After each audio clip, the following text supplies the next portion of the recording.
Spine सीधी, 3 बार ओम का उच्चारण और उसके बाद प्रार्थना।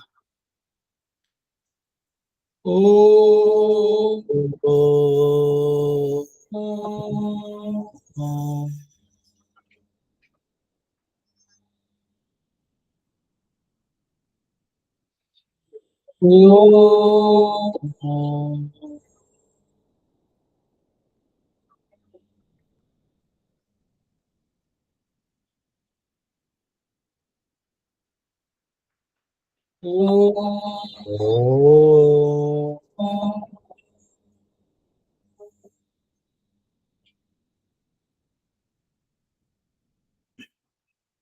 वह शांति हमें दो दयामणि दे, कर्तव्य मार्ग पर डट जाए, पर सेवा पर उपकार में हम निज जीवन सफल बना जाए।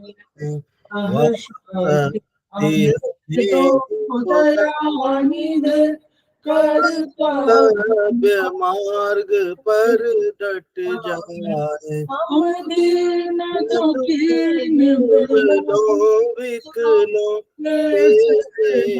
बन संताप हरे, जो है बिछड़े भूले भटके उनको तारे खुद तर जाए, वह शक्ति हमें दो दयामणि दे, कर्तव्य मार्ग पर डट जावे, चल देश झूठ अन्याय से नित दूर रहे, जीवन हो शुद्ध सफल अपना तुझ प्रेम सुरस बरसाए, वह शक्ति हमें दो दयानि दे, कर्तव्य मार्ग पर डट जाए, निज मर्यादा का प्रभु जान रहे, अभिमान रहे, जिस भूमि में जन्म लिया उसी पर हो जाए, वह शक्ति हमें दो दयामणि दे, मार्ग पर डट जाए, हर सेवा पर उपकार निज जीवन सफल बना जाए।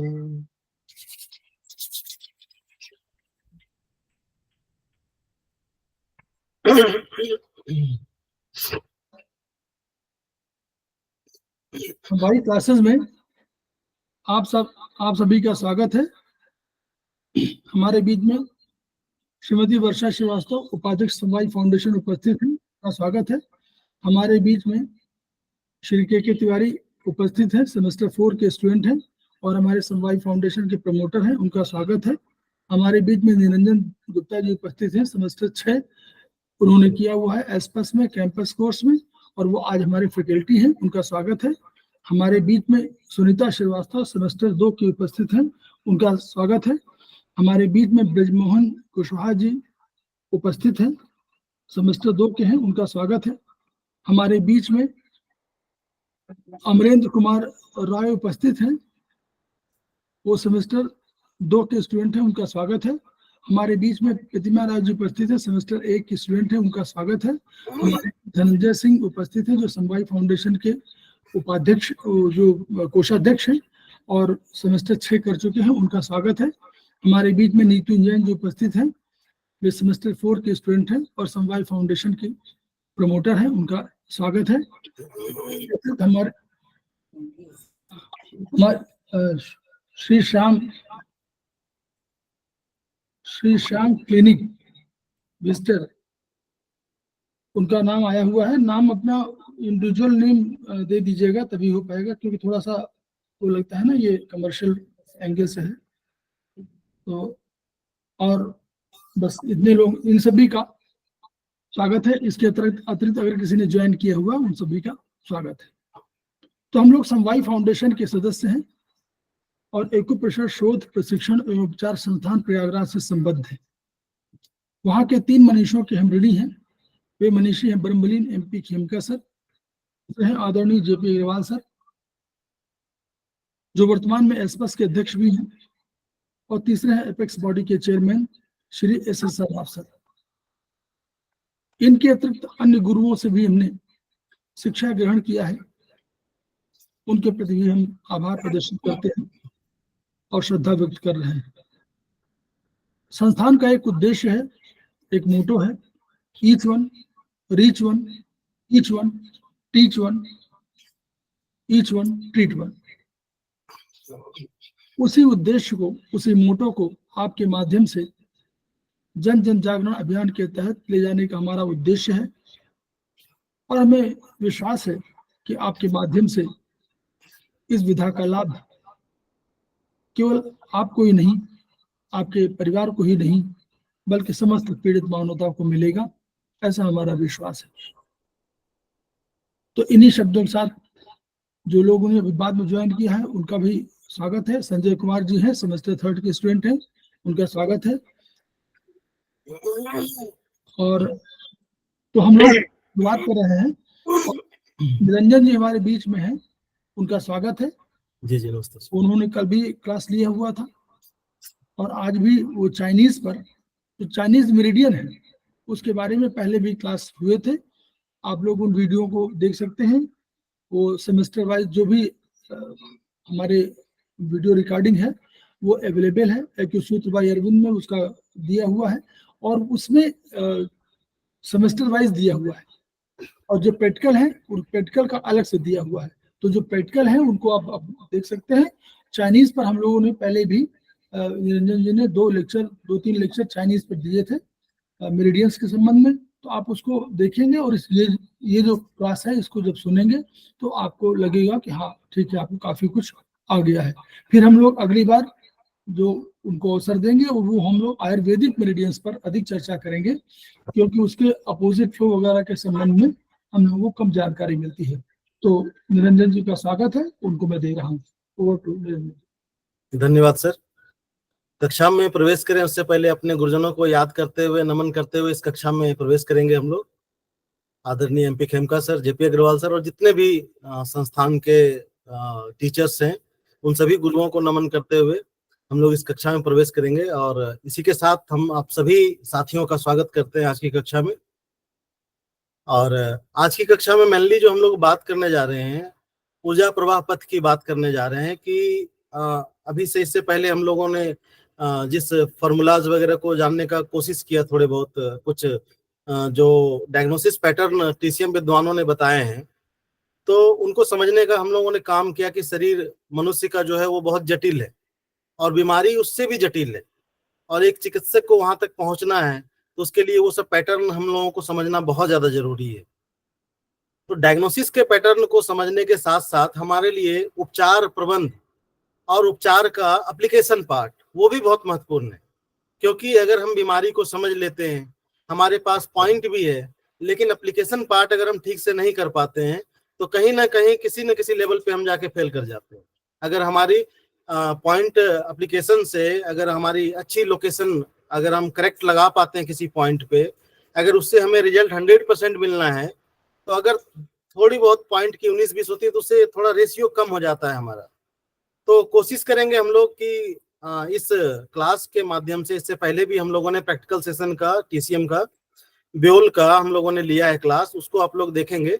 इस क्लास में कुछ कॉन्सेप्ट जो है हम लोग क्लियर करेंगे, खासकर जो अपने पाम रीजन में जो ब्योल चार्ट के पॉइंट्स हैं उसको, और बैक साइड में डोर्सल साइड में जो ब्योल के हैं, क्योंकि फिंगर पे जितने भी अपनी ब्योल मेरिडियंस हैं उनके पॉइंट्स हमें लगाने में बहुत अधिक कठिनाई नहीं होती है।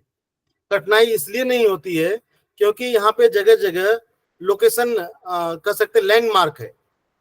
अपने फिंगर्स में देखें तो जगह जगह ज्वाइंट्स हैं, और वो ज्वाइंट्स हमें लैंडमार्क के रूप में हमें इंगित करती है कि किस दूरी पे, कितनी दूरी पे हम इस पॉइंट को लोकेट कर सकते हैं। हमें खासकर ज्यादातर दिक्कत ये होती है कि जब हम पाम रीजन में कोई पॉइंट्स लगाना हो तो हमें बहुत ज्यादा कंफ्यूजन होती है कि हम पॉइंट सही लगा रहे हैं या गलत लगा रहे हैं। तो देखिए, कोई भी आदमी परफेक्ट नहीं होता पॉइंट लगाने में, क्योंकि इस हाथ पे, किसी के हाथ पे कुछ लिखा हुआ नहीं है। और जितने भी मनुष्य हैं सबके हाथ अलग अलग हैं, किसी के छोटे, किसी के बड़े, अलग अलग साइज के हैं। तो ऐसे कंडीशन में क्या होता है, कोई भी ये नहीं कह सकता है कि हम बिल्कुल 100% करेक्ट पॉइंट लगा रहे हैं। थोड़ी बहुत 19-20 तो होती है, लेकिन हमें परफेक्शन के साथ लगाना है। और हम अगर करेक्ट कर सकते हैं, पाथवे चूज करते हैं कि हम इस पॉइंट तक हमें पहुंचना है, इस पॉइंट तक पहुंचने के लिए हमने क्या यूज किया, कौन सा लैंडमार्क यूज किया, अगर उसका यूज करते हुए हम उस पॉइंट को लगाते हैं तो कहीं ना कहीं हमारा पॉइंट का लोकेशन बिल्कुल करेक्ट होता है। यानी हम जो पॉइंट लगाएंगे उसका इफेक्ट भी बढ़िया आएगा। तो उसी ब्योल चार्ट की बात करते हैं, उसी ऊर्जा प्रवाह पथ की बात करते हैं। तो अपने पास टीसीएम विद्वानों ने टोटल 12 मेरेडियंस हैं अपने पास, और 2 जो है कंट्रोलर मेरेडियन है, सीबी और जीबी। तो उन सभी को समझने का प्रयास करेंगे कि जो प्रोफेसर पार्क की मेहनत है, इससे पहले जो हम लोगों का ट्रीटमेंट होता था वो होता था ओरिजिनल बॉडी पे, हमारे शरीर पे ही वो लोग ट्रीटमेंट करते थे, प्रेशर पॉइंट या फिर निडलिंग के माध्यम से। लेकिन प्रोफेसर पार्क जे उन्हें इतना बड़ा काम कर दिया कि उन्होंने एक करस्पॉन्डेंस का सिद्धांत दे दिया, यथा ब्रह्मांडे तथा पिंडे। जो हम लोग जानते हैं कि जो कुछ इस ब्रह्मांड में वो शरीर रूपी पिंड में है। एक कंपैरिजन करने का मेथड दे दिया कि आप कंपैरिजन कीजिए। तो ब्रह्मांड से अपने शरीर की और शरीर से अपने हाथ की हथेली का तुलना किया, तो उन्होंने पाया कि ठीक कुछ कुछ जिस प्रकार ये अपना शरीर है उसी प्रकार से अपनी हाथ की हथेली है। यहाँ भी अपने हाथ, पैर, गर्दन, शरीर, पूरा ट्रंक रीजन, पैर, वो सारी की सारी चीजें हैं। तो उन्होंने कुछ किया नहीं, उन्होंने बस वही काम किया, कॉपी पेस्ट कर दिया कि जिसको उन्होंने हाथ के रूप में करस्पॉन्डेंस किया, जिसको उन्होंने हाथ के रूप में चिन्हित किया कि ये हमारा हैंड है, उसमें हाथ में जो चाइनीज की मेरिडियंस थे उनको उन्होंने वहां पे ड्रॉ कर दिया।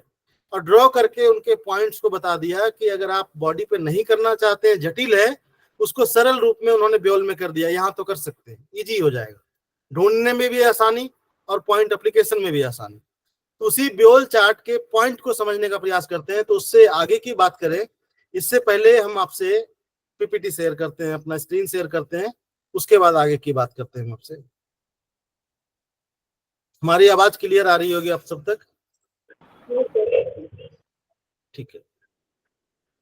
तो देखिए, ब्योल चार्ट की बात करते हैं। तो इस चार्ट से आप सभी लोग जानकार हैं, इस चार्ट के बारे में सब आप लोग जानते हैं। इस चार्ट को आप सभी लोगों ने देखा है। तो इस चार्ट में अगर देखें तो अलग अलग, अगर फ्रंट साइड में देखें यानी आगे की तरफ देखें, पामर रीजन में देखें, तो अपनी इंडेक्स फिंगर जो चाइनीज मेरिडियन है अपनी 3 फिंगर पे ही प्लॉट किया गया है। जितने भी पॉइंट्स है ब्योल के, इन 3 फिंगर पे ही कंप्लीट है। तो अपने इंडेक्स फिंगर पे हाथ, हम लोगों ने करस्पॉन्डेंस में इसको हाथ माना है। तो अपने हैंड में 3 मेरिडियन इन साइड में है, लंग्स, उसके बाद पेरिकार्डियम, और उसके बाद small finger side, ulnar side जो है अपनी हार्ट मेरिडियन है। तो यहाँ पे भी आप अगर देखेंगे ब्योल में, तो इंडेक्स फिंगर में आप देख रहा होगा आपको कि यहाँ आपको लंग्स दिख रहा है, लंग्स की मेरिडियन, उसके बाद बीच में पेरिकार्डियम मेरिडियन, और फिर साइड में हार्ट की मेरिडियन। ये 3 मेरिडियन आपको इन साइड में दिख रहा है। मिडिल फिंगर को हम लोगों ने करस्पॉन्डेंस में पैर के रूप में जाना है। तो पैर के रूप में 3 मेरिडियन, चूंकि भाग हम लोग हाथ के इन साइड का बात कर रहे हैं, तो आगे के साइड में जो मेरिडियंस होगी वो इन ही मेरिडियन होगी। तो पैर में जो 3 इन मेरिडियन है वो है लीवर, स्प्लीन और किडनी, ये 3 मेरिडियन। और इसके पाथवेज को जिस तरह से पैरों पे ये चली हैं उसी प्रकार से इसको ड्रॉ करके इसमें बताया गया है। उसी तरह से ये जब ऊपर ट्रंक रीजन में पहुंचती है तो उसके ट्रंक रीजन के पॉइंट, जो अपनी हथेली का ये जो भाग है, इसको हम लोग ट्रंक रीजन मानते हैं। तो ट्रंक रीजन पे भी ठीक कुछ कुछ ऐसे ही प्लॉट उन्होंने ड्रॉ करके बताए हैं। इसको भी हम लोग समझने का प्रयास करेंगे। इससे पहले, सबसे पहले हम लोग चार्ट देख लेते हैं। उसके बाद अगर देखें तो बैक साइड में, हाथ का ये बैक साइड है, और हम लोग जानते हैं कि हाथ में इन में 3, हाथ में इन साइड में 3 मेरिडियन और यांग साइड में भी 3 मेरिडियन है। तो यांग साइड में जो 3 मेरिडियन वो यांग मेरिडियन है, यांग ऑर्गन की चैनल है। तो यांग ऑर्गन की जो चैनल है वो एलआई यानी लार्ज इंटेस्टाइन, ट्रिपल वार्मर और स्मॉल इंटेस्टाइन, हाथ में ये 3 यांग मेरिडियन। उसी तरह से पैरों में भी 3 यांग मेरिडियन है, स्टमक, गॉल ब्लैडर और यूरिनरी ब्लैडर। तो ये तीनों के तीनों मेरिडियन जो है यांग और इन, यानी टोटल 6, 3 पैरों में, 3 हाथों में।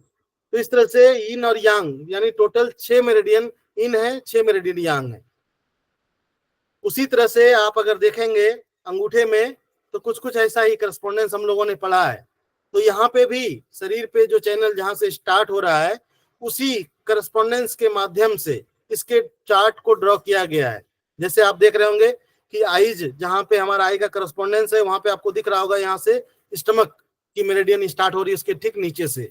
तो ये कुछ और नहीं है। इसको आप परफेक्शन में इसको समझने के लिए एक काम तो आप ये कर सकते हैं कि ये जो ब्योल चार्ट है, इसके पाथवेज पे आप एक प्रिंट आउट निकाल लीजिए और एक एक पाथवेज पे आप पेंसिल चला के इसको ड्रॉ कीजिए। तो इससे कंडीशन में क्या होगा, आपको इसके पाथवेज बिल्कुल करेक्ट आपको ध्यान में आ जाएंगे। हम लोग जो बात करने जा रहे हैं, हम लोग बात ये करने जा रहे हैं कि फिंगर में ब्योल चार्ट के पॉइंट को लगाना बहुत आसान है, क्योंकि हमारे पास ज्वाइंट रूपी लैंडमार्क है, उंगलियों में ज्वाइंट रूपी लैंडमार्क है। इस लैंडमार्क के माध्यम से हम लोग आसानी से पॉइंट लगा लेते हैं। हम लोगों को आज जहां बात करना है, जहां पे हम लोगों को दिक्कत होती है, वो है पामर रीजन, यानी ट्रंक रीजन में हमें दिक्कत होती है। ट्रंक रीजन के पॉइंट लगाने में हमें दिक्कत होती है। तो ट्रंक रीजन में जहां पे हमारा जो ट्रंक रीजन में हमारा जो लैंडमार्क है, वो लैंडमार्क है सीबी चैनल। जो कंसेप्शन वेसल्स की चैनल है, वो फ्रंट साइड में ट्रंक रीजन में, पामर रीजन में, ये हमारा लैंडमार्क है। और बैक साइड में अगर डोर्सल साइड की बात करें, तो अपनी दूसरी कंट्रोलर मेरिडियन जो है वो है गवर्निंग वेसल्स। तो बैक साइड में जो हमारी लैंडमार्क है, वो है गवर्निंग वेसल्स मेरिडियन। तो हम लोग कुछ कुछ काम ऐसा ही करते हैं कि हम लोग इस लैंडमार्क का यूज करके उस पॉइंट तक आसानी से पहुंच जाते हैं।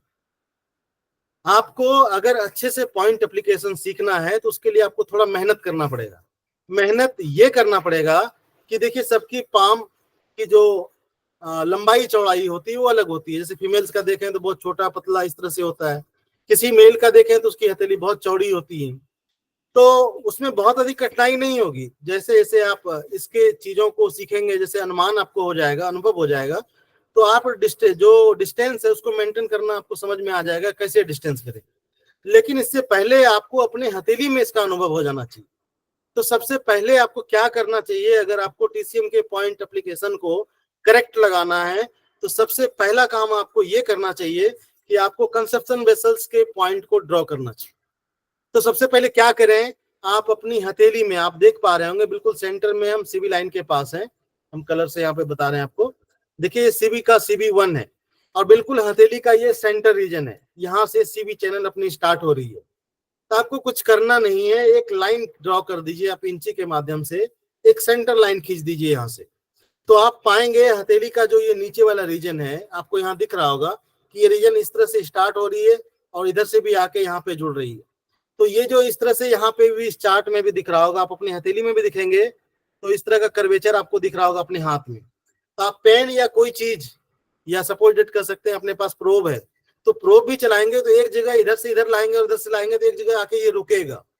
तो जहां ये रुक रहा है, जिस जगह पे आपका ये पेन या प्रोब आके रुक जाए, वो आपका कंसेप्शन वेसल्स का 14 नंबर पॉइंट है, CB14। आपको दिख रहा होगा इस चार्ट में, हम इसको थोड़ा सा मिटा दें तो समझ में आएगा आपको यहाँ पे आसानी से दिख रहा होगा। तो आप इसको CB14 को इजिली आप लोकेट कर सकते हैं कि CB14 हमारा कहाँ है, आपको इजिली पता चल जाएगा। तो आप एक काम ये कीजिए, आप CB1 से CB14 तक एक लाइन खींचिए और लाइन खींचने के बाद आप इसके पॉइंट को ड्रॉ कीजिए। तो पहला लैंडमार्क हमें पामर रीजन में मिला, कंसेप्शन वेसल्स। अब इसके पॉइंट को हम कैसे बराबर बराबर भागों में, इसको इक्वल भागों में हम इसको प्लॉट करें। तो दूसरा लैंडमार्क अपने हथेली में देखें तो ये हार्ट लाइन है, ये जो लाइन दिख रही है आपको, ये हार्ट लाइन है। दूसरा लैंडमार्क हमें मिला हार्ट लाइन।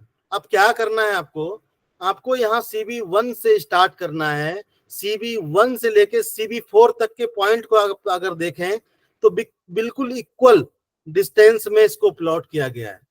तो आप इजिली इसको यहाँ पे CB1 से लेके हार्ट लाइन तक, CB4 तक के पॉइंट आप इक्वल लाइन में इसको आप प्लॉट कर दीजिए। CB लाइन के, हार्ट लाइन के ठीक ऊपर आप अगर देखें तो एक और लाइन है, जिसे अलग अलग रूप में, अलग अलग वे में क्या बोलते हैं इस रेखा को हमें नहीं पता। पर ये रेखाएं सबके हाथ में होती है, हार्ट लाइन के बाद दूसरी रेखा होती ही होती है। इसके बाद अगर देखें CB4 के बाद, CB4 के बाद 5, 6 और 7, ये 3 पॉइंट जो है इन्हीं दो रेखाओं यानी इन दो लाइनों के बीच में ही ये 3 पॉइंट्स है, CB5, 6, 7। इसको प्लॉट करने के बाद फिर आप अगर ऊपर देखें तो यहां से जितने भी पॉइंट हैं, तो जैसे अपने CB1, 2, 3, 4 आपने प्लॉट किया, ठीक उतना ही इक्वल डिस्टेंस लेके आपको ये point CB8, CB9, CB10, CB11, CB12, CB13, CB14, इसको आपको बिल्कुल इक्वल भाग में डिवीजन करके आपको यहाँ पे प्लॉट करना है। तो जब 1 से 2 बार 3 बार जब अपने हाथों में इसको आप प्लॉट करेंगे, तो फिर किसी तीसरे के हाथ में भी आपको इस CB लाइन को देखना हो तो आपको बहुत अधिक कंफ्यूजन नहीं होगा। बहुत अधिक कंफ्यूजन इसलिए नहीं होगा क्योंकि 1 से 4 तक के पॉइंट तो आपके दिमाग में क्लियर हो गए, हाथ छोटा रहे बड़ा रहे कोई मतलब नहीं, आपको ये लाइन पता रखनी है। 1 से 4 तक के पॉइंट क्लियर है, 5 से लेके 7 तक के पॉइंट भी क्लियर है क्योंकि उन दोनों लाइनों के बीच में ही वो आएगा। उसके बाद के जो पॉइंट्स हैं CB8 से लेके CB14 तक आपको बिल्कुल इक्वल डिवीजन में उसको बांट देना है, आसानी से इसको प्लॉट कर ले जाएंगे। उसके बाद दूसरा जो चलना है हम लोगों को, CB में total points, number of points जो है वो है 24। तो देखिए CB1 से लेके CB14 तक के पॉइंट हम लोगों को समझ में आ गया है कैसे हम लोग प्लॉट करें। इसका बहुत बड़ा महत्वपूर्ण रोल है कि बाकी उसके ट्रंक रीजन के पॉइंट को आप कैसे लोकेट करें, तो ये आपको मदद करेगा क्योंकि ये लैंडमार्क है, इसकी बहुत ज्यादा वैल्यू है, इसको आप समझ सकते हैं इसका कितना महत्वपूर्ण काम है। उसके बाद CB14 से लेके CB22, आपको दिख रहा होगा ये नंबर, CB14 से लेके CB22, तो आपको करना कुछ नहीं है, आपने CB14 को लोकेशन कैसे करना है, कैसे लोकेट करना है वो आपको समझ में आ गया। अब करना ये है, अपने अंगूठे में इस जगह सेंटर लाइन में जब अंगूठे से या किसी उंगली से इस जगह दबाएंगे यहाँ पे, तो आपको यहाँ भी एक डिप्रेशन, एक गड्ढा मिलेगा, यहाँ भी एक डिप्रेशन और गड्ढा जैसा मिलेगा। आप उसको सेंटर मान लीजिए स्तंभ का, यहाँ पे सेंटर लाइन, और एक डॉट दे दीजिए, और एक डॉट दे के इस CB14 पे एक डॉट दे दीजिए, और इन दोनों के बीच में एक लाइन खींच दीजिए, बिल्कुल सीधी लाइन एक खींच दीजिए, आपको चित्र में भी दिख रहा होगा। तो सेंटर लाइन पे बिल्कुल एक लाइन खींच दीजिए। अब देखिए यहाँ भी कुछ नहीं करना है, यहाँ भी बहुत इजी है। यहाँ पे जो CB14 से लेके CB17 तक थोड़े पॉइंट जो है आपको दिख रहा होगा कि जैसे हम लोग CB8, 9 इस तरह यूज कर रहे थे, उससे थोड़ा 20 है, मतलब थोड़ी डिस्टेंस इसकी हल्की बढ़ी हुई है।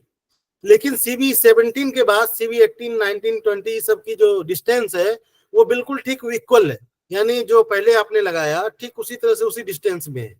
तो CB14 के बाद CB15 की डिस्टेंस थोड़ी बड़ी है, CB15 से CB16 की दूरी थोड़ी है, और CB16 से CB17 की दूरी थोड़ी बड़ी हुई है। और एक तरह से अगर कहा जाए तो CB17 आपका जो है मिडिल है। आप अगर देखें CB14 से लेके CB22 तक के भाग को, तो आप दूसरा काम ये कर सकते हैं कि आप इस सेंटर लाइन, जो आप सेंटर लाइन खींच रहे हैं, उस सेंटर लाइन को हाफ कर दीजिए। तो जहां पे ये आपका हाफ आ रहा है वहां आपको CB17 पॉइंट मिल जाएगा। बहुत इजी है, आपको जिस तरह से भी डिवीजन करने में आसानी हो, आप जिस तरह से इस पे पहुंच सकते हैं, इस पॉइंट पे आप आसानी से पहुंच सकते हैं, बहुत अधिक कठिन नहीं है। सर तो एक मिनट प्लीज, यहाँ जो फिगर बना हुआ है और एक्चुअल हैंड जब हम लोग ये देख रहे हैं, ये तो बिल्कुल पामर है, ये क्लियर है, लेकिन ये क्या थोड़ा ऐसे करके है जो प्रेजेंटेशन है?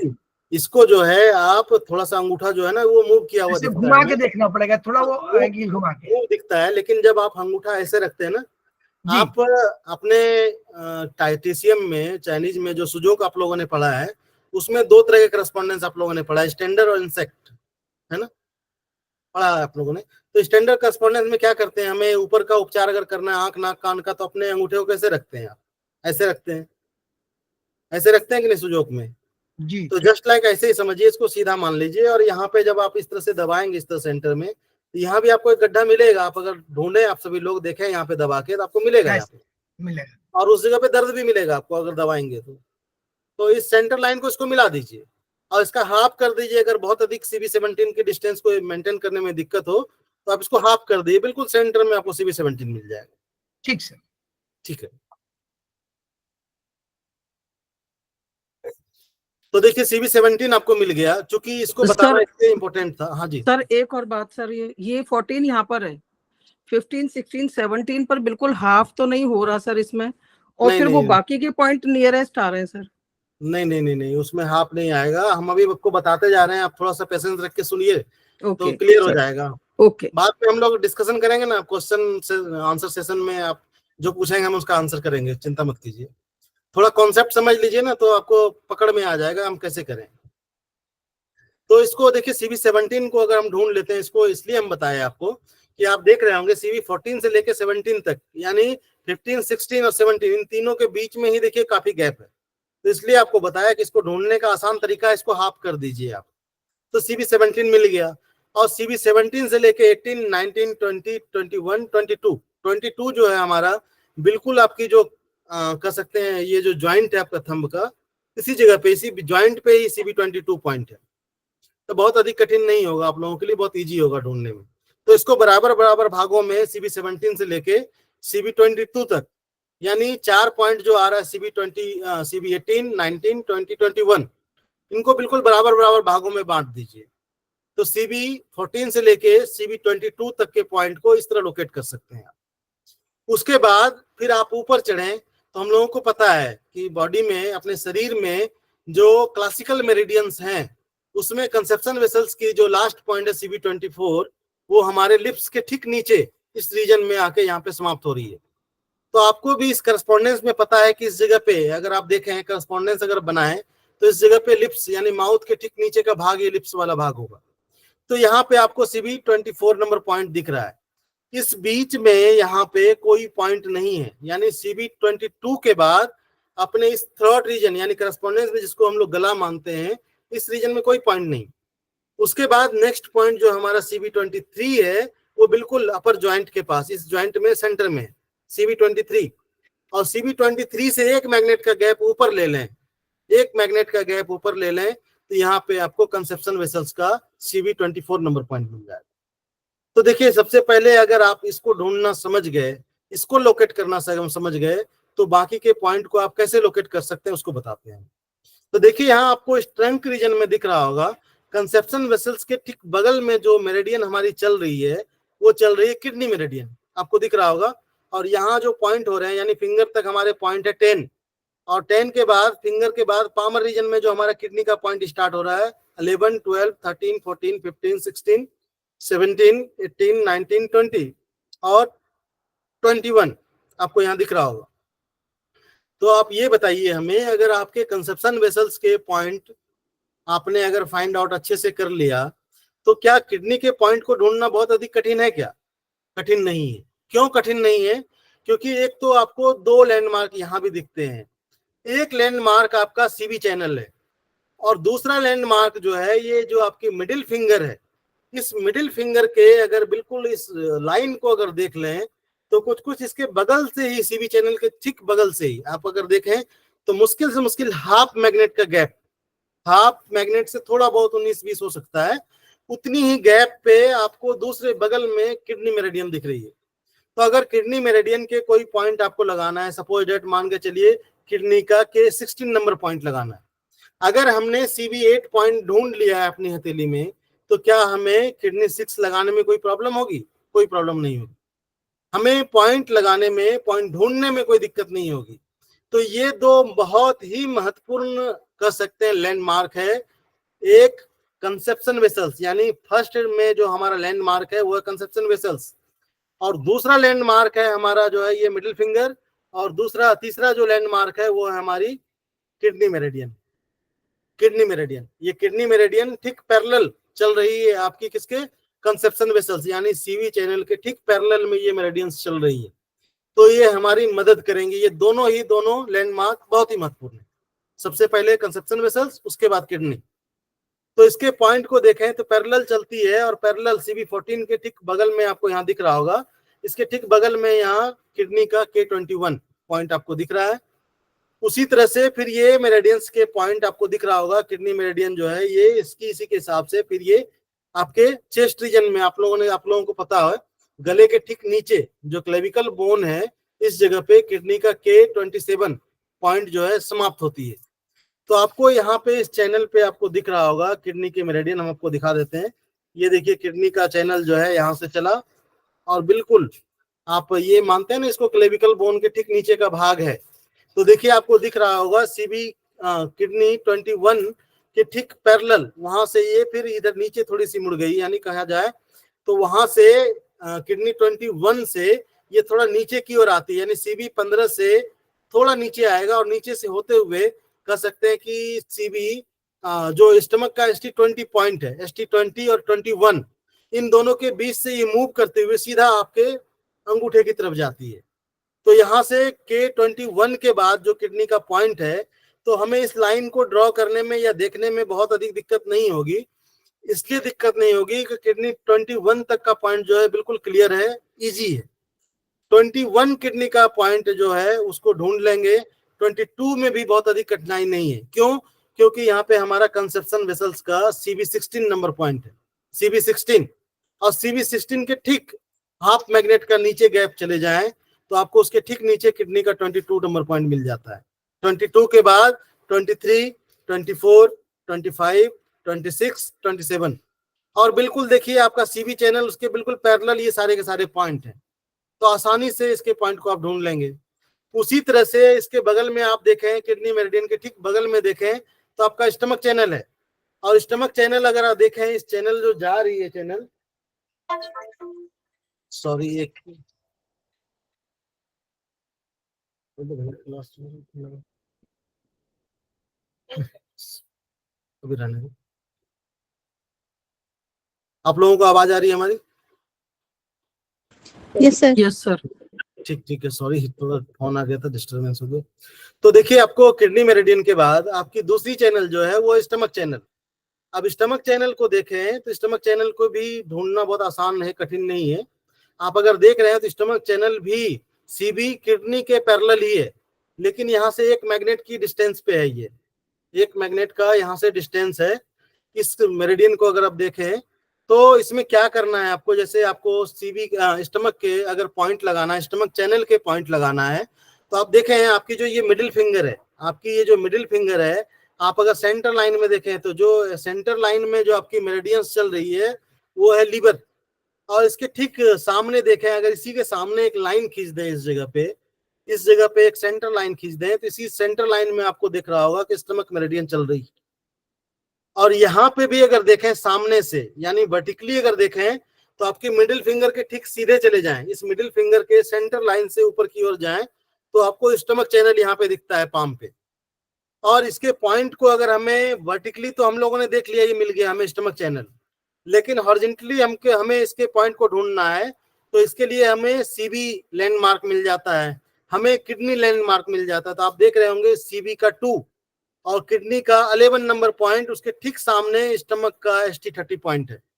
ST30 CB2 के ठीक सामने, CB3 के ठीक सामने देखें तो किडनी का K12 और स्टमक का ST29, ये पॉइंट आपको मिल जा रहा है। उसके ऊपर जाए हार्ट लाइन के पास तो आपको यहाँ कंसेप्शन वेसल्स का CB4, उसके बाद किडनी चैनल का किडनी 13, और उसके ठीक पैरेलल में देखें तो स्टमक का ST28।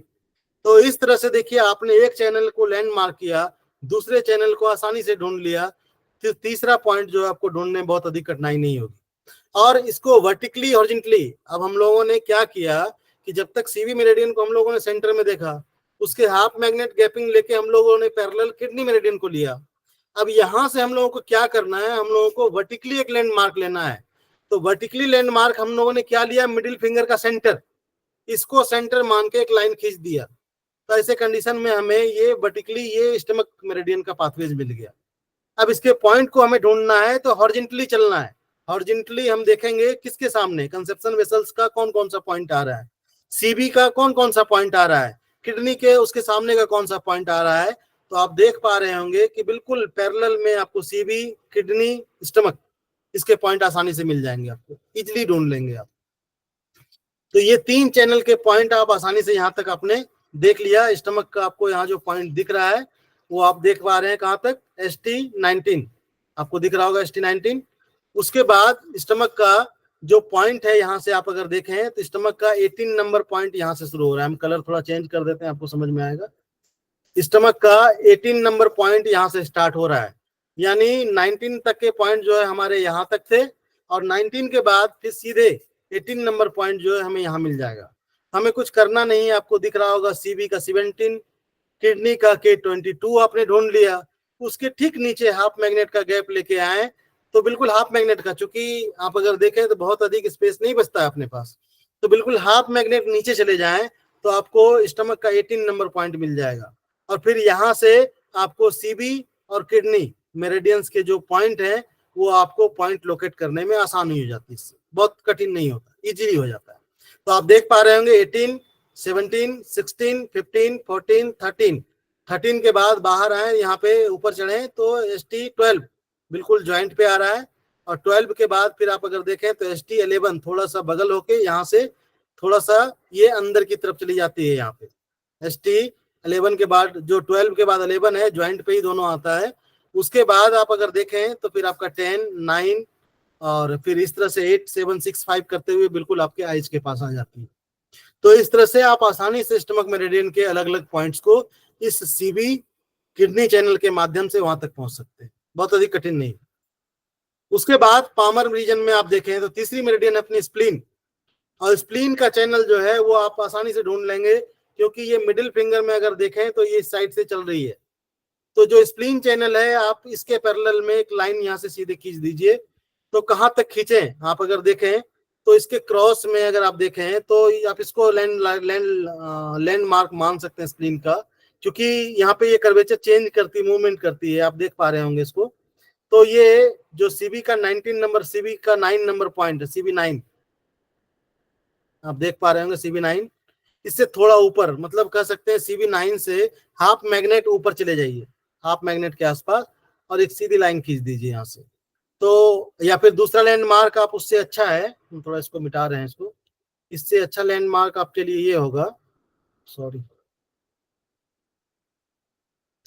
इससे अच्छा लैंडमार्क आपके लिए ये होगा, हम थोड़ा सा इसको हटा दें क्योंकि बहुत ज्यादा हमने ड्रॉ कर दिया है, तो आप लोगों को समझने में इजीली हो जाएगा।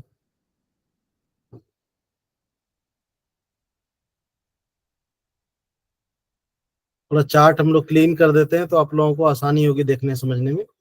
अब देखिए, अब हम लोगों को स्प्लीन मेरिडियन को अगर करना है पामर रीजन में, तो हम लोग जानते हैं स्प्लीन मेरिडियन यहाँ से स्टार्ट हो रही है। हम लोगों को करना क्या है, हम लोगों ने सीबी मेरिडियन के पॉइंट्स को देख लिया, किडनी मेरिडियन के पॉइंट देख लिया, हम लोगों ने स्टमक मेरिडियन को पॉइंट देख लिया। तो हम लोगों को पता है कि CB9 के ठीक सामने ही जो है हमारी स्टमक का ST24 नंबर पॉइंट्स है, और इसी के पैरेलल अगर देखें आप तो लगभग 1.5 मैग्नेट, एक से थोड़ा ज्यादा मैग्नेट का गैप ले, उसके ठीक सामने देखें तो आपको यहाँ पे स्प्लीन का 16 नंबर पॉइंट दिख रहा है। तो आपको इसी से माध्य स्टमक के इस 24 नंबर पॉइंट से इसको लोकेट करना है, स्प्लीन का 16 नंबर। उसके बाद इससे थोड़ा क्रॉस ऊपर की तरफ जाना है, यानी कहने का ये मतलब है कि स्टमक का 23, 22 इन दोनों के बीच में हाफ मैग्नेट का बगल में चले जाएं तो यहाँ पे स्प्लीन का 17 नंबर पॉइंट मिल जाएगा। यानी ST23, 22 इन दोनों के बीच में बिल्कुल लेटरल साइड चले जाएं हाफ मैग्नेट का गैप लेके, तो यहाँ आपको SP17 मिल जाएगा। और उससे थोड़ा बाहर की तरफ अगर ड्रॉ कर दें हल्का, तो वहां पे SP18 नंबर पॉइंट आपको मिल जाएगा, SP18। उसी तरह से फिर SP19। इसको लोकेट करने के लिए फिर हम लोग ऊपर से इस स्टमक मेरिडियन के पॉइंट्स, इस चैनल को यूज करेंगे। तो ऊपर में देखिए आपका स्टमक का ST16 नंबर पॉइंट है, इसके ठीक नीचे एक मैग्नेट का गैप ले लें तो यहाँ पे स्प्लीन का 19 नंबर पॉइंट मिल जाएगा आपको। इसी तरह से यहाँ पे स्टमक 14 नंबर पॉइंट के एक मैग्नेट का गैप ले लें तो यहाँ स्प्लीन का 20 नंबर पॉइंट मिल जाएगा आपको। 20 के बाद ये मेरिडियंस अपनी नीचे आ जा रही है, देखिए आपको दिख रहा होगा स्प्लीन का ये वाला पॉइंट यहाँ SP21। तो आप अगर देख पा रहे होंगे तो SP21 ढूंढना बहुत इजी है। इजी इसलिए है क्योंकि ये मिडिल फिंगर में आप देख रहे हैं कि जो अपने कह सकते हैं कि एब्डोमेन रीजन में, ट्रंक रीजन में जो स्प्लीन मेरिडियन चल रही है, यहाँ से स्टार्ट हो रही है। तो कहने का ये मतलब है कि जहां आपका SP12 है, इसके ठीक बगल में थोड़ा ऊपर, यानी इसके हाफ मैग्नेट आप साइड में चले जाएं और हाफ मैग्नेट ऊपर चले जाएं, तो इसी जगह पे आपको SP21 पॉइंट मिल जाता है, बहुत अधिक कठिन नहीं है। और दूसरा तरीका ये है कि जो ये आपका कर्वेचर है, ये फिंगर का जो कर्वेचर ज्वाइंट का, ये जो फिंगर का कर्वेचर है ज्वाइंट का, इसके ठीक एक मैग्नेट ऊपर चले जाएं, यहाँ से एक मैग्नेट ऊपर चले जाएं तो यहाँ पे आपको SP21 पॉइंट मिल जाता है इजीली तरीके से। तो आप इसको जैसे भी लोकेट कर सकते हैं, तो जो नजदीकी लैंडमार्क हो उसका यूज कर सकते हैं आप। अगर आपका नजदीकी लैंडमार्क जैसे चैनल आपके क्लियर हो, पॉइंट स्टमक के, सीबी के, किडनी के, तो आपको आसानी हो जाएगा स्प्लीन के पॉइंट को ढूंढने में। उसी तरह से आप जीबी चैनल के पॉइंट को ढूंढ सकते हैं। आपको दिख रहा होगा GB22 पॉइंट, आपको दिख रहा होगा अपनी मिडिल फिंगर और इंडेक्स फिंगर के बिल्कुल सेंटर में, बिल्कुल इस कर्वेचर के पास GB22। इससे थोड़ा ऊपर जाएं तो 23। अब यहाँ पे इंडेक्स फिंगर के साइड का लैंडमार्क ले लें। अगर इंडेक्स फिंगर के ये जो अंदर में हमारी जो यहाँ पे हार्ट मेरिडियन है, हार्ट मेरिडियन के ठीक बगल से अगर एक सेंटर लाइन ऊपर की ओर चले जाएं तो देखिए आपको गॉल ब्लैडर की मेरिडियन का चैनल दिख रहा है। GB21, 22, 23, सॉरी GB22, 23, 24 आपको दिख रहा होगा इस जगह पे, यहाँ पे GB24 ऊपर में आपको दिख रहा होगा। इसको लोकेट करने के लिए, GB24 को लोकेट करने के लिए आप स्टमक चैनल, किडनी चैनल और सीबी चैनल, इनके पॉइंट को लैंडमार्क बना सकते हैं। ज्यादा बेहतर इस पॉइंट को लोकेट करने के लिए आपका है स्टमक चैनल। स्टमक चैनल के ST17 नंबर पॉइंट के ठीक नीचे हाफ मैग्नेट का गैप ले लें तो आपको यहाँ पे दिख रहा होगा। इस चार्ट में हम थोड़ा जूम कर दे रहे हैं। स्टमक ST17 के ठीक हाफ मैग्नेट नीचे चले जाएं तो गॉल ब्लैडर का 24 नंबर पॉइंट मिल जाएगा। उसी तरह से आपको दिख रहा होगा कि ये GB24 के बाद ये चैनल अपनी सीधी, आप अगर देख पा रहे हो तो ये चैनल सीधे आपके अंगूठे के कॉर्नर पे चला जाता है, कोर में, मतलब बिल्कुल साइड में चला जाता है। तो अपनी फिंगर को, अंगूठे को जब इस तरह से आप करते हैं तो बिल्कुल कोने पे आपको इस जगह पे, यहाँ पे ये पॉइंट मिलता है गॉल ब्लैडर 25, बिल्कुल इस जगह पे। ये पॉइंट सबसे इजीली है ढूंढना, इस कोने पे आपको इजीली मिल जाएगा यहाँ पे GB25। 25 के बाद फिर इसको देखिए, इस अगर मेरिडियन को देखें तो फिर ये नीचे की तरफ आई हुई है, आपको दिख रहा होगा। तो GB25 के बाद 26, 27, 28, 29 यहाँ तक के पॉइंट आपको इधर दिख रहे हैं, और बाकी आगे के जो पॉइंट है आपको वो डोर्सल साइड में, पीछे के साइड में दिखते हैं। तो इसके पॉइंट को भी आप आसानी से कर सकते हैं। आप क्या करें, तो आप ये करें कि आपके इंडेक्स फिंगर का जो ये सेंटर लाइन है, यहाँ जो कर्वेचर है बीच का, इसको और थंब के बीच की ये जो कॉर्नर है जहां GB25 मिला, इन दोनों के बीच में एक सीधी लाइन खींच दीजिए। तो आपको 3 बराबर बराबर भागों में, या 2-2 मैग्नेट का गैप ले लीजिए। GB25 के बाद 2 मैग्नेट का गैप ले लीजिए GB26, फिर यहाँ से 2 मैग्नेट का गैप लीजिए GB27, और GB27 के बाद 28, 29 जो है हाफ मैग्नेट के गैप पे है। तो इजिली आप इसको लोकेट कर सकते हैं, बहुत अधिक कठिन नहीं होगा आपको। तो देखिए ट्रंक रीजन में ये जितने के जितने आपको दिख रहे हैं पाथवेज, उसके पॉइंट को हम लोगों ने देखा। रही बात अंगूठे में, तो अंगूठे में आपके जो है जो मेरिडियंस आपकी स्टार्ट हो रही है अंगूठे में, हम लोग जानते हैं कि अपनी बॉडी में क्लासिकल मेरिडियन में अपने आइज के पास से 3-3, 4-4 मेरिडियन या तो समाप्त हो रही है या तो स्टार्ट हो रही है। स्टमक का चैनल बिल्कुल सेंटर से, यहाँ से ST1 स्टार्ट हो रहा है। यूबी का चैनल बिल्कुल आई के कॉर्नर से बोथ साइड आपका यहाँ से स्टार्ट हो रही है। ट्रिपल वार्मर का TW23 यहाँ पे आके समाप्त हो रही है। गॉल ब्लैडर का चैनल यहाँ से स्टार्ट हो रहा है GB1। तो 3-3, 4-4 चैनल यहाँ से स्टार्ट हो रहे हैं। तो यहाँ भी अगर आप देखें, इस चार्ट में भी देखें, इस ब्योल चार्ट में भी देखें, तो बहुत अधिक कठिन नहीं होगी। कोई आपको बताए ना बताए, आप आसानी से सबसे पहले क्या करें, अपने हाथ में ड्राइंग बनाएं।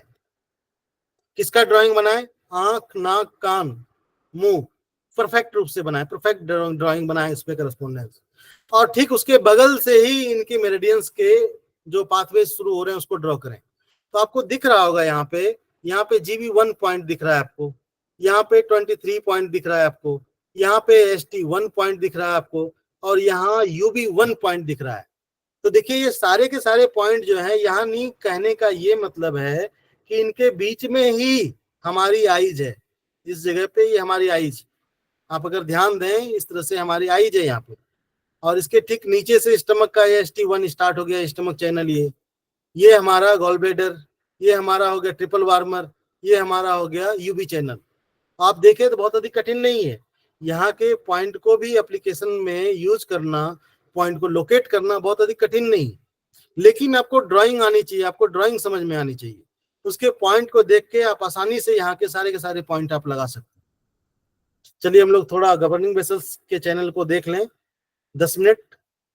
तो आपको चूंकि मोटा मोटी आपको कॉन्सेप्ट समझ में आ गया, तो आपने अगर सीबी चैनल को देख लिया, सीबी चैनल के सारे पॉइंट को देख लिया, तो जीबी चैनल में बहुत अधिक कठिनाई नहीं होगी। यहाँ भी अपना जो लैंडमार्क है वो अपना गवर्निंग वेसल्स है, तो यहाँ भी कुछ कुछ ऐसा ही करना है आपको। यहाँ आपको देखें अगर आपके बैक साइड में, तो जीबी जो गवर्निंग वेसल्स वाली चैनल है वो आपके यहाँ से स्टार्ट हो रही है, यानी मिडिल फिंगर इंडेक्स फिंगर के बिल्कुल इस जगह से जब आप उंगली मोड़ते हैं, मुट्ठी बांधते हैं, तो इस जगह पे एक डिप्रेशन बनता है, इस जगह गड्ढा, ये आपका गवर्निंग वेसल्स का 1 नंबर पॉइंट है। और यहाँ से अगर देखें एक सीधी लाइन इस सेंटर वाले चैनल में चलें, तो जहां से आपकी कलाई मुड़ती है वहां पे जो आपका नंबर ऑफ पॉइंट है वो GB19, यानी सॉरी GB9, यानी GB1 से लेके GB9 तक के पॉइंट जो है वो आपके इस ट्रंक रीजन में डोर्सल साइड में। तो इसके पॉइंट को हम लोग कैसे लोकेट करें, तो इसके लिए भी हम लोग एक फॉर्मूला यूज करते हैं। अपने हाथ में GB1 से लेके GB4 तक के पॉइंट को ढूंढने के लिए आप अपने दूसरे हाथ की 4 फिंगर का यूज कर सकते हैं। तो आप इस डिप्रेशन में जहां पे आपको GB1 मिला, अपनी एक उंगली वहां रखिए और बाकी 4 उंगलियों को इस तरह से घुमा दीजिए। तो बाकी चौथी उंगली जहां पे पहुंच रही है उसी जगह पे देखेंगे तो आपको एक डिप्रेशन गड्ढा मिलेगा, और वहां से फिर आपको उसके बाद जो मिलेगा वहां से लगेगा आपको एक बोन कर्वेचर जैसा लगेगा कि उठा हुआ भाग लगेगा कि यहाँ से अब बोन उठी हुई है गड्ढे तक। तो उसको आप चाहे अंगूठे से इस तरह से लोकेट करके आप उस डिप्रेशन को ढूंढ सकते हैं, या फिर आप इस 4 फिंगर का यूज कर सकते हैं। तो 4 फिंगर का यूज करके आप गवर्निंग वेसल्स 1 से लेके गवर्निंग वेसल्स 4 तक के पॉइंट को लोकेट कर सकते हैं। तो इसके बीच में जो पॉइंट्स है, अगर हमें गवर्निंग वेसल्स 3 लगाना है, 2 लगाना है, तो हम कैसे लगाएं? तो उसके लिए आप देखिए गवर्निंग वेसल्स 1 आपको इजीली मिल जाएगा, इसमें बहुत अधिक कठिनाई नहीं है। GB2 जो पॉइंट है, तो ये जो हमारा लाइन जो दिख रहा है अपने फिंगर में अगर देखें इसमें ये जो उठा हुआ भाग दिख रहा है, इसके ठीक ऊपर में इस जगह पे देखें, इसके ठीक ऊपर में, ऊपर की बात कर रहे हैं, इस जगह पे अगर देखें तो यहाँ पे जैसे अगर हम उसकी बात करें उठा हुआ भाग, तो जैसे ये ST30 पॉइंट्स है, ये GB30 पॉइंट है। तो ये GB30 पॉइंट जो है ये हम लोग इसको मानते हैं, जो अपने फिंगर में ये जो उठा हुआ भाग है ये हमारा GB30 है। अगर आप देखें, अगर हम मानते हैं कि ये हमारे फिंगर में ये बोन उठा हुआ है और ये इंडेक्स फिंगर का ये बोन उठा हुआ है, तो आप अगर देखें इन दोनों के ठीक बीच में आपको GB1 दिख रहा है डिप्रेशन में यहाँ पे। इससे आप एक मैग्नेट का गैप ऊपर चले जाएं, यानी ये जो खड़ा हुआ भाग हमें दिख रहा है इससे एक मैग्नेट ऊपर चले जाएं, तो यहाँ हमें मिल जाएगा GB2, ये पॉइंट मिल जाएगा। और फिर GB2 के बाद हम लोगों को यहाँ पे 3 मैग्नेट का गैप लेना है। आप देख रहे होंगे 1, 2 और तीसरे नंबर का जब गैप, यानी 3 मैग्नेट का गैप लेंगे तो तीसरा गैप जो होगा, तीसरा मैग्नेट का जो गैप होगा वो होगा GB3। यानी GB1 आसानी से ढूंढ लिया, GB2 इजिली मिल गया, GB2 के बाद 1, 2 तीसरे नंबर पे जो पॉइंट आएगा यानी तीसरे मैग्नेट का गैप में, वो आपका हो जाएगा GB3। GB3 के बाद फिर से आपको एक मैग्नेट का गैप देना है, वहां आपको मिल जाएगा GB4। तो GB4 को लोकेट करने का एक आसान तरीका हमने बताया कि आप इस तरह से आप डिप्रेशन को चेक करके जा सकते हैं, वहां आपको गड्ढा मिलेगा, वो आपका GB4 है, तो आप जैसे ढूंढ सकते हैं। तो GB3 को लगाने के लिए अच्छा उपाय ये है कि आप GB4 को लोकेट कीजिए। GB4 से एक मैग्नेट का गैप लेके आप GB3 लगा दीजिए, एक मैग्नेट का गैप लेके। तो GB1, 2 नीचे से लगाइए, 3, 4 ऊपर से लगाइए, 4 नीचे, 3 जाना है, 3, 4 से नीचे आइए, यहाँ से नीचे आ जाइए, आपको 3 मिल जाएगा इजिली। उसके बाद अगर आप देखें तो GB4 के बाद GB5 जो है एक मैग्नेट के गैप पे है, और GB5 के बाद GB6 जो है वो एक मैग्नेट बीच में गैप छोड़ देना है आपको, यानी GB5 के बाद एक गैप, उसके बाद GB6, 7, 8 बिल्कुल इक्वल में गैपिंग पे है, और 8 के बाद फिर से एक मैग्नेट का गैप छोड़ना है, उसके बाद मिलेगा आपको GB9। तो यहाँ पे GB9 तक के पॉइंट आप आसानी से इसको फाइंड आउट कर सकते हैं। उसके बाद हमारा जो देखते हैं हमारे अंगूठे में, आप अगर यहाँ पे देखें तो कलाई का ये भी भाग है, तो जहां से हमारी कलाई मुड़ती है, तो GB19 के पॉइंट को आप 2 जगह यूज कर सकते हैं, चाहे आप यहाँ लगा दें या फिर GB19 के पॉइंट को आप यहाँ लगा दें, दोनों जगह काम करती है, दोनों जगह पे काम आएगा। हालांकि बहुत जगह इस चार्ट में यहाँ पे GB10 को भी मानते हैं, तो GB19 यहाँ भी मानते हैं हम लोग, GB19 को आप यहाँ भी अप्लाई कर सकते हैं। उसके बाद GB19 के बाद अगर देखें, GB9 के बाद, सॉरी GB19 बार बार आ रहा है मुंह में, GB9 के बाद देखें तो हमारा जो नंबर ऑफ पॉइंट आ रहा है GB11, 11 के बाद फिर से एक गैप छोड़ दें, GB12, फिर एक मैग्नेट का गैप छोड़ दें, GB13, 13 के बाद GB14 जो है बिल्कुल अंगूठे के ज्वाइंट पे सेंटर में, GB14 के बाद फिर जो 15 है आपका 16 नंबर देखिए अंगूठे के ज्वाइंट पे है, आपका जो फर्स्ट ज्वाइंट है अंगूठे का इस जगह पे GB16 है, इसके ठीक हाफ मैग्नेट नीचे गैप चले जाएं तो GB15 मिल जाएगा। तो उसके बाद फिर 16 के बाद 17, 18, 19 तक के पॉइंट जो है वो 19 नंबर पॉइंट जो है वो आपके बिल्कुल नेल के बेस के पास है। और आगे की तरफ जाएंगे तो फिर आपका 19 के बाद GB20 बिल्कुल आपको टिप पे मिलता है। यहाँ देखिए आपको दिख रहा होगा GB20 के बाद बिल्कुल पास कोई गैप नहीं है यहाँ से। GB21, 22, 23, 24 यहाँ तक के पॉइंट जो है 21 से या कह सकते हैं GB20 से लेके 24 तक के पॉइंट के बीच में कोई भी गैप नहीं। बिल्कुल आपको डायरेक्ट एक एक मैग्नेट को लगाते हुए चल जाना है, अगर चारों के चारों पांचों पॉइंट लगाना हो तो कोई गैप नहीं। तो GB21, 22, 24, 23, 24 ये हो गया। उसके बाद 24 के बाद अगर आप देखें तो 25 नंबर पॉइंट जो है वो आपकी नोज की टिप पे है। आप देखे होंगे TCM में ओरिजिनल में GB25 जो है नोज की टिप पे है। तो यहाँ पे करस्पॉन्डेंस में भी आपको दिखता है इस जगह चक्र में सेंटर उठा हुआ भाग, जो उठा हुआ भाग है वो GB25 है।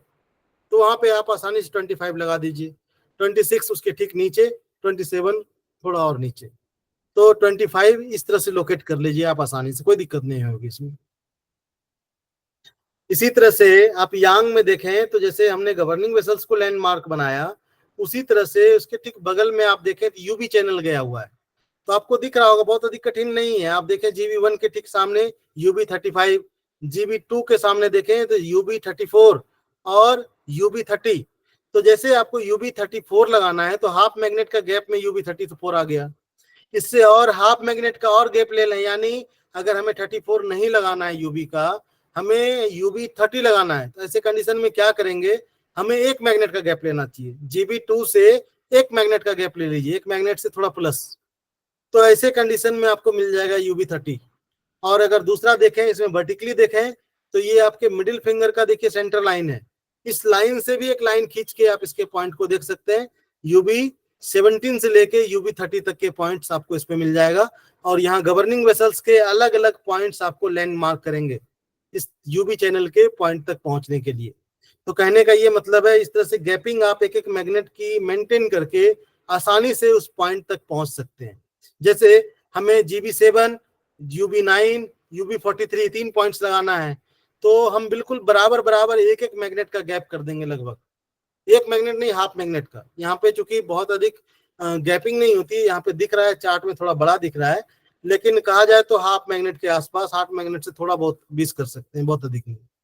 तो आपको ये आसानी से UB चैनल के पॉइंट सारे के सारे मिल जाएंगे, आपको बहुत कठिन नहीं होगा। उसी तरह से आप देखें तो ट्रिपल वार्मर का आपको दिख रहा होगा SI9, 10 के बाद बीच में कोई और पॉइंट्स नहीं है, तो 9 तक के जो पॉइंट्स हैं, तो देखिए ये जो कर्वेचर है यहाँ से इस तरह से, ये आपके उंगली की बोन है, ये उठी हुई हड्डी है फिंगर की, ये उठी हुई हड्डी है आपकी। और यहाँ पे जो ये जो TW14 नंबर पॉइंट दिख रहा है, ये आपकी उंगली में जो बिल्कुल हड्डी मोड़ते हैं इस तरह उठा हुआ भाग आता है, बिल्कुल इसके टिप पे ये पॉइंट है TW14। और ये साइड में LI15 जो आपके बिल्कुल कंधे पे है, और SI19 पॉइंट जो है बिल्कुल अंदर में इस जगह पे आपको SI19 नंबर पॉइंट दिखता है। SI10 ठीक ये जो बोन दिख रहा है उठा हुआ जैसे मोड़ते हैं, इसके ठीक बगल में जो है SI10 पॉइंट आपको मिल जाएगा। SI10 के बाद 11 ढूंढना है, तो फिर से आपको गवर्निंग वेसल्स को लैंडमार्क बनाना होगा, UB चैनल के पॉइंट को लैंडमार्क बनाना होगा, तो आसानी से आप SI11 नंबर पॉइंट ढूंढ सकते हैं, बहुत अधिक कठिनाई नहीं है। तो इस तरह से लैंडमार्क करके आसानी से आप इसके सारे के सारे पॉइंट्स को ढूंढ सकते हैं। क्योंकि एक तरफ का अगर कॉन्सेप्ट आपको समझ में आ गया तो गवर्निंग वेसल्स के भी कॉन्सेप्ट को आपको समझने में ज्यादा कठिनाई नहीं होगी। तो इसी आशा और विश्वास के साथ हम इस क्लास को यहीं पे हैंड ओवर करते हैं सर को। आशा करते हैं हमारी बात आप तक पहुंची होगी। आप सभी को बहुत बहुत धन्यवाद। धन्यवाद सर, बहुत अच्छा रहा। धन्यवाद निरंजन जी। थैंक यू सर, बहुत अच्छा लगा। समझ में आया आप लोगों को? कुछ नए स्टूडेंट्स को समझ में आया कि नहीं? मोहन जी बताइए।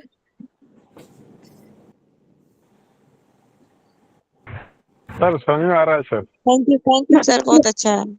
संजय सिंह नहीं जोड़े क्या? संजय सिंह जोड़े नहीं क्या? आया सर, आया, समझ में आया।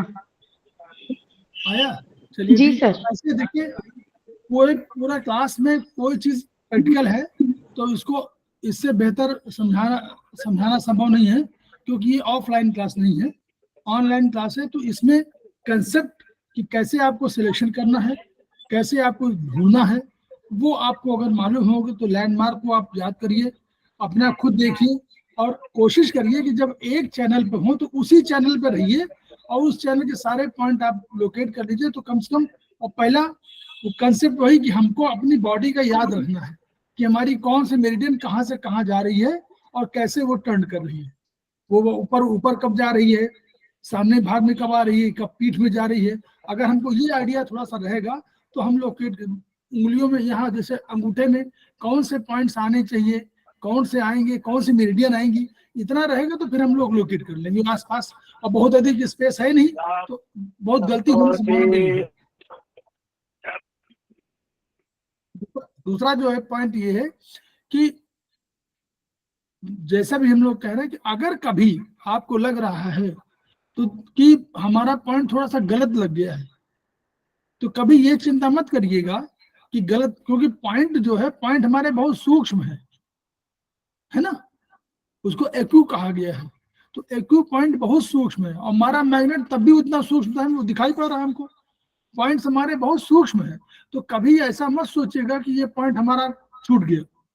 उस पॉइंट के आसपास तो कहीं टच कर ही रहा होगा, चाहे उसका आधा भाग कर रहा हो, चाहे पूरा कर रहा हो, चाहे बिल्कुल एक चौथाई, तो उससे कोई फर्क नहीं पड़ता। और धीरे धीरे कंसेप्ट आपको धीरे धीरे व्यवहार में आप लाएंगे तो गलती कम होगी, नंबर 1।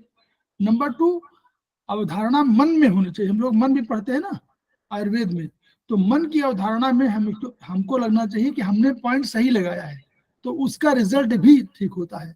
अगर अच्छे मन से हम काम करते हैं, अच्छे सफाई से किसी को पॉइंट लगाते हैं, तो वो भी उसमें शामिल होता है। ये क्योंकि हमारा चाइनीज सिद्धांत और आयुर्वेदिक सिद्धांत दोनों में पराभौतिक भी है, केवल भौतिक नहीं है। तो इसलिए मत सोचिएगा कि भौतिक रूप में कोई गलत कर दिया तो पराभौतिक तो साथ में हमारे साथ जुड़ा हुआ है, हमारा मन जुड़ा हुआ है, हमारी आत्मा जुड़ी हुई है, हमारी भावना जुड़ी हुई है, तो उस भावना का भी असर पड़ता है, ये ध्यान रखिएगा हमेशा। तो हम लोग इन्हीं शब्दों के साथ निरंजन जी को धन्यवाद देते हैं।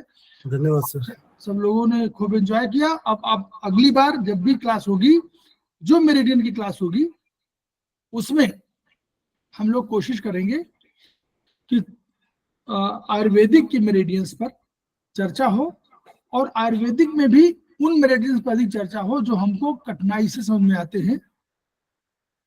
स्पाइरल पे, अपोजिट फ्लो में, एलएचएम में, स्पेशली एलएचएम को हम लोग और स्पाइरल को हम लोग टफ मानते हैं।